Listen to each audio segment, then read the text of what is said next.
On a blistering hot morning, the eucalyptus trees are alive with song.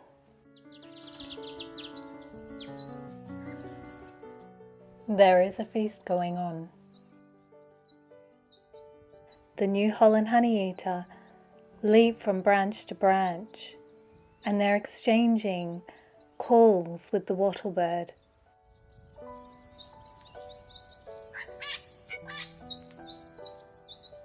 I can only guess what is the topic of conversation. What do you think they're talking about, Wonder Weavers?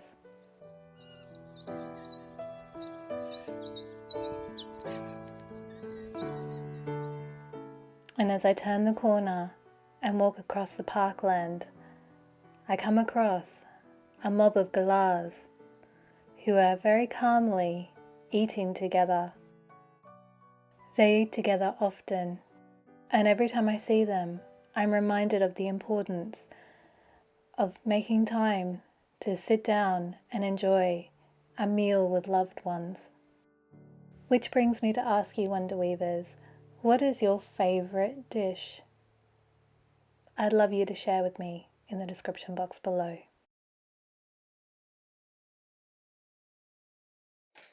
This week I went on a mini Christmas creative adventure. I have been working on a group project, and our task was to make a miniature Christmas tree.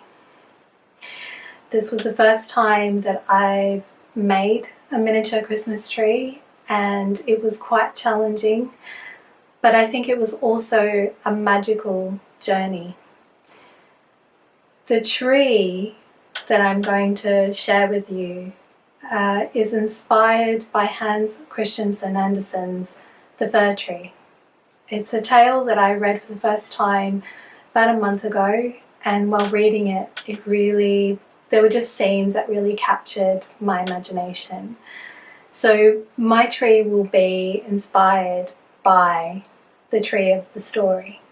So as I said earlier, Wonder Weavers, this particular creative adventure is part of a group project, and I just want to take a moment to say hello and thank you to my fellow creators, and they include Serenata, Miniature Things by Lisa, The Dolls Cupboard, Montarsi's Miniatures, and Doll's House Dilemmas. I've put links to their channels in the description box below, and I'm sure that if you visit them, you'll not only find some amazing tips for the festive season, but also for other projects that you're working on. So let's get creative and make a Christmas tree.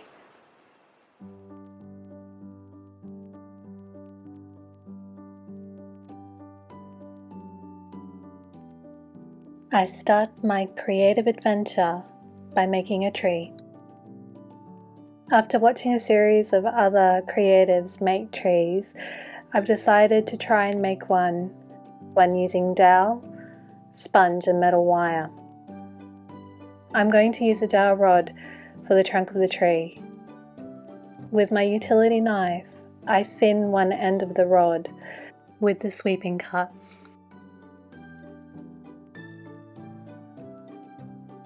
Next, with jewellery pliers, I cut lengths of jewellery wire around 5 centimeters long. I think the wire I'm cutting is either 20 or 22 gauge. I'm going to use the wire for the branches of the tree. I chose a thick wire so that the branches would take weight, in this case, decorations. Next, I paint the dowel rod with raw sienna, red oxide and burnt umber.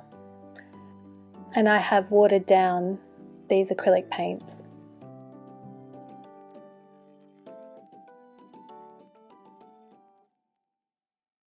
To create bark-like texture, I then, once the paint is dry, lightly sand the rod. Next, I cut holes into the rod. I currently don't have a drill, so I'm using my utility knife. I highly recommend that if you decide to make a tree this way, that you use a drill. In order to hold the wire, the holes need to be deep and not necessarily wide. Without a drill, it takes a while to put the holes into the dowel. After this experience, I think I'll be writing a letter to the North Pole requesting kindly a drill for Christmas.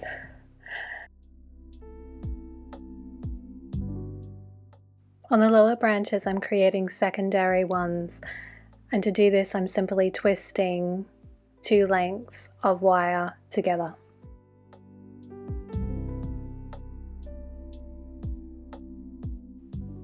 I glue the branches to the dowel rod with zipper glue.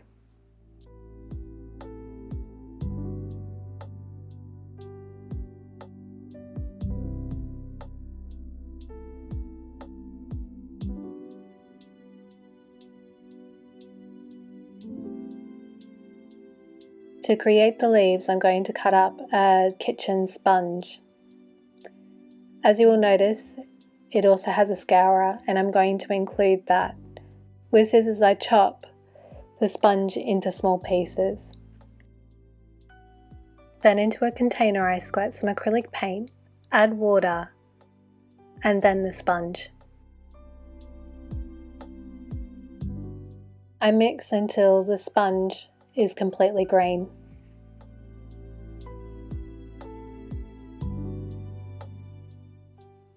I then pour the sponge onto a clean plate and allow it to dry.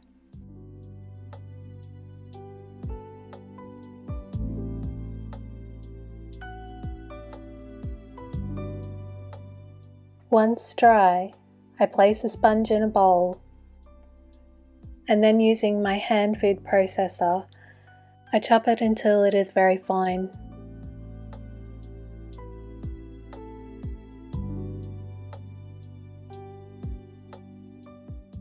And what's really interesting is that the scourer has made like a moss-like texture, which could be used as moss for other projects.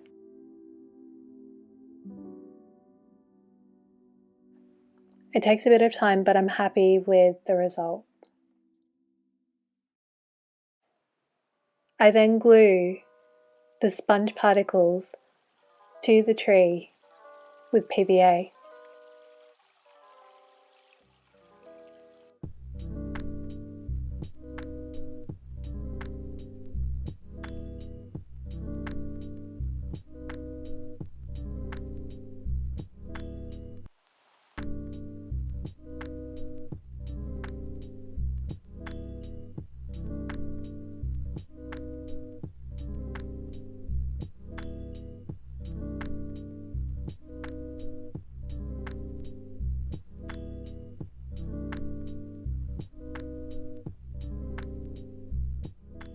For additional interest and texture, I also sprinkle Craft Corner's spring grass foliage over the tree.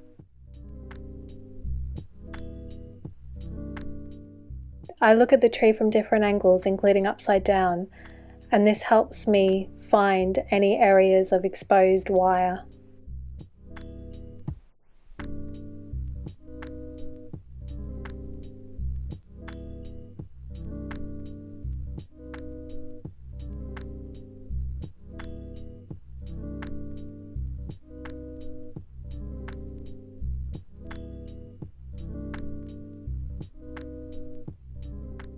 In the tail of the fir tree, the tree is cut down and transported to a house where it is planted into a tub. For the tub, I'm simply going to make what's going to look like a wooden planter. I first cut out a circle around 3 centimeters in diameter from the back of an art pad, which I've upcycled. I also cut up craft sticks. These are around 3 centimeters in height. I paint all of the sticks and the disc a burnt umber, which I mix from red, yellow and blue acrylic paint.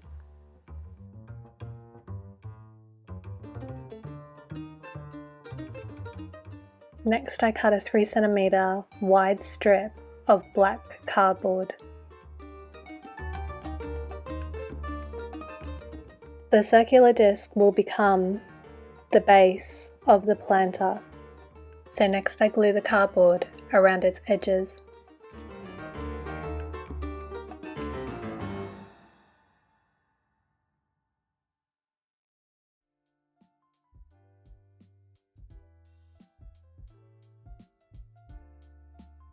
And then I glue the craft sticks vertically onto the cardstock.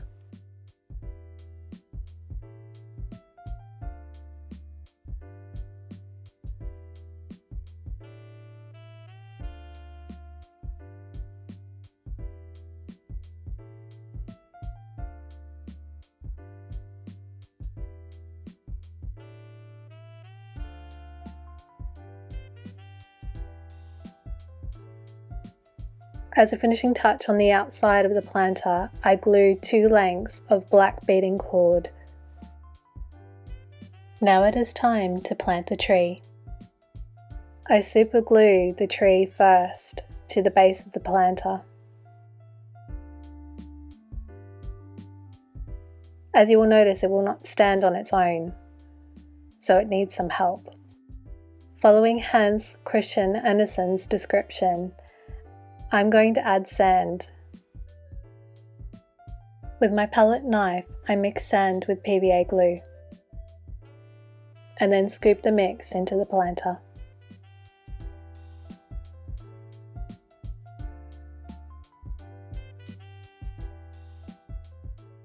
It's a messy job.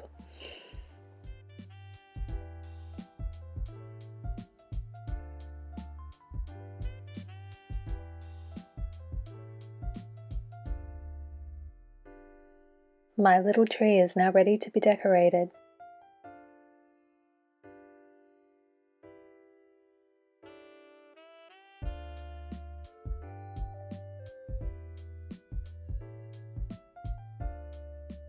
Inspired by the tale, I'm going to try and make gilded apples and walnuts using polymer clay and earring findings.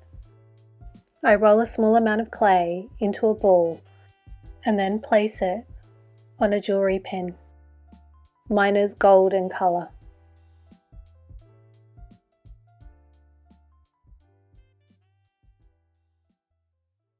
Then for a single leaf, I mould an almond shape from a tiny bit of clay and then join it to the ball of clay with my trusty hairpin. Once I'm happy with the shape, I then colour the apple with gold mica.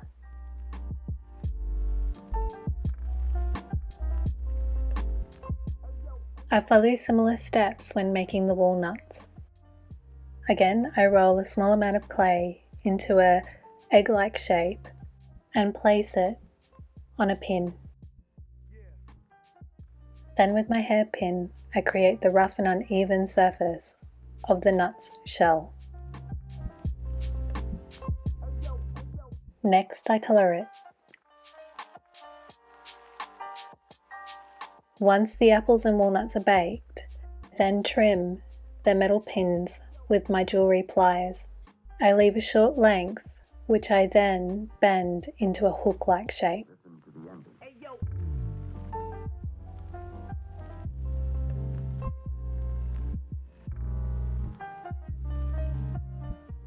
Depending on the version that you read, the tree was also decorated with sweetmeats that were placed in bags or in nets. I did a bit of research and I've decided to make mini lemon sherbet and fruit pastels. These were some candies that were really popular during the Victorian era.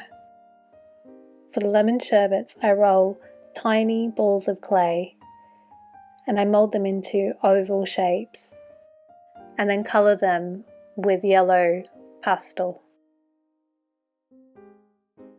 For the fruit pastels, I follow a similar process. I take a small amount of clay and colour it with pastel and then roll it into salt to create a texture which is similar to the sugar coating of the candy. Once I have enough to fill some mini bags, I bake them in the oven.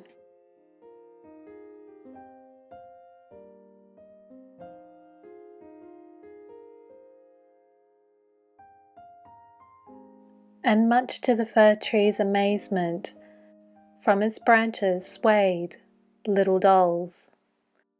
So I'm going to try and make really lightweight dolls.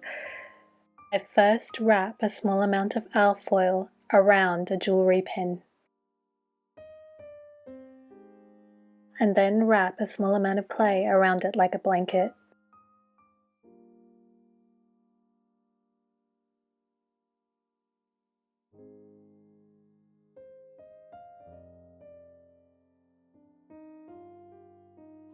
With my fingers and hairpin, I mould the clay into an elongated form, which kind of looks like a little mummy or a Venus figurine if you're familiar with the Paleolithic carvings. Once I'm happy with the dolls, I bake them in the oven. Once cool, I gesso and paint the dolls.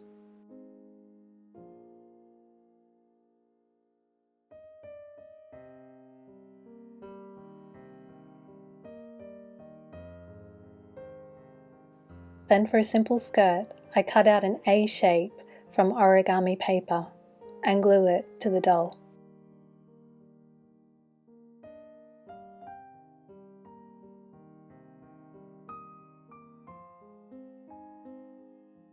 Following the tail, I'm going to try and make tapered candles.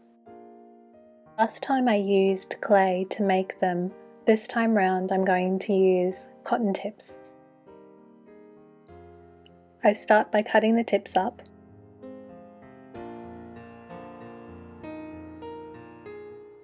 Then I glue a small length of sewing thread to one end of the tip.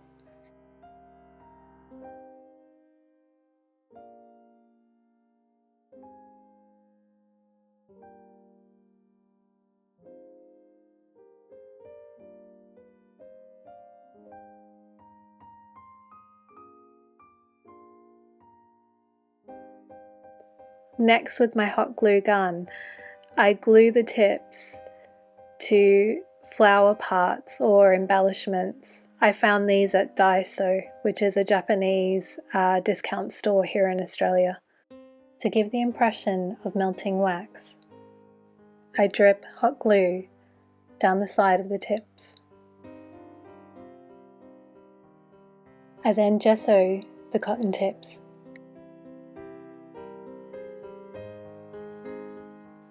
I leave some white, but colour others red and blue, mixing in mica powder with the gesso before it's dry. And of course, every Christmas tree needs a star.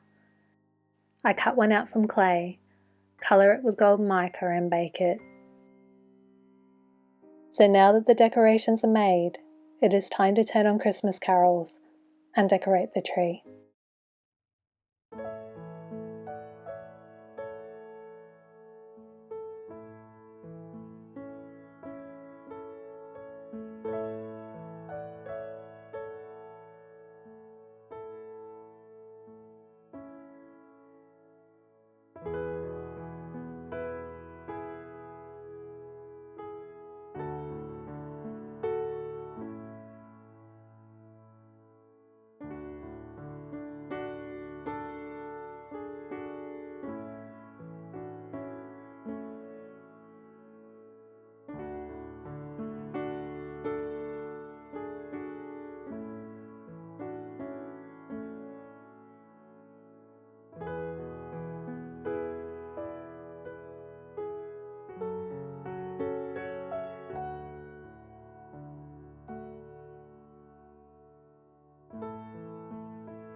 So I hope you enjoyed this little Christmas creative adventure, Wonder Weavers. Thank you again for your support. I really love reading your stories and learning about your projects, so please continue to share. And I hope that your preparations for Christmas are going really well. Until the next time, Wonder Weavers, take care, stay well, and don't forget to play. Adios. Ciao.